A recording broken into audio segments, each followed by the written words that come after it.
විශේෂ දවසක්. මොකද මද්ද්‍රව්‍ය සැපයුම් ජාලයේ දැවැන්තයින් අත්අඩංගුවට අරගෙන රතු වරෙන්තු මත එහෙම නැත්නම් නිල් වරෙන්තු මත විදේශගත වෙලා හිටපු ජාවාරමෙන් නියුක්ත වෙච්ච ප්‍රධාන පෙළේ ජාවාරම් කරුවන් උදර්පර නීතිය යටතේ අපි මෙහෙයුමක් කරලා ඊට අදාළ රාජකාරීත්වය ප්‍රකාශ කළා. එහෙම නැත්නම් අධිකරණය මැදිහත් වෙලා දැන් ඒ සැපයුම් ජාලයේ සිටින දැවැන්තයින් මෙරටට රැගෙන එන අවස්ථාවක් තමයි දැන් උදා වෙලා තියෙන්නේ. මේක කලින් සැපයුම් ජාලය අත්‍යවශ්‍යම යම්කිසි ස්ථානයකින් නතර වුණා. එක්ක මුහුදෙන් එහෙම නැත්නම් දුවමින් එහාට ගියේ නැහැ. අද අතීතයට වඩා පැහැදිලි තත්ත්වයක් ඇති වෙලා තියෙනවා. මොකද්ද මේ සැපයුම් ජාලයට අදාළව කිසිදු ආකාරයක දේශපාලන අධිකාරිය සම්බන්ධ වීමක් නැහැ.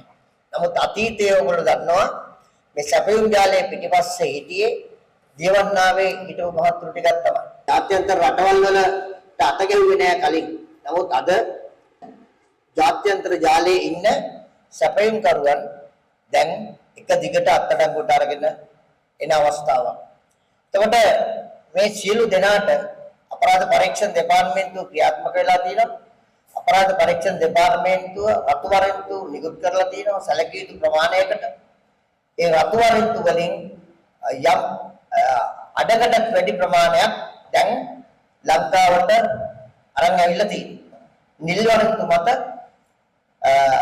ජාත්‍යන්තර ජාලයේ සිටින සංවිධානාත්මක අපරාධකරුවන් අත්අඩංගුවට ගැනීමට කටයුතු කරමින් ඉන්නවා. අපි සංවිධාන ජාලයක් ඉලලා ඒක ක්‍රියාත්මක වෙමින් තිනවා.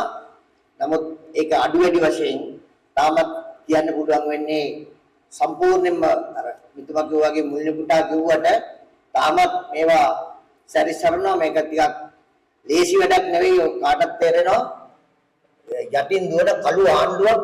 මේ කළු ආණ්ඩුව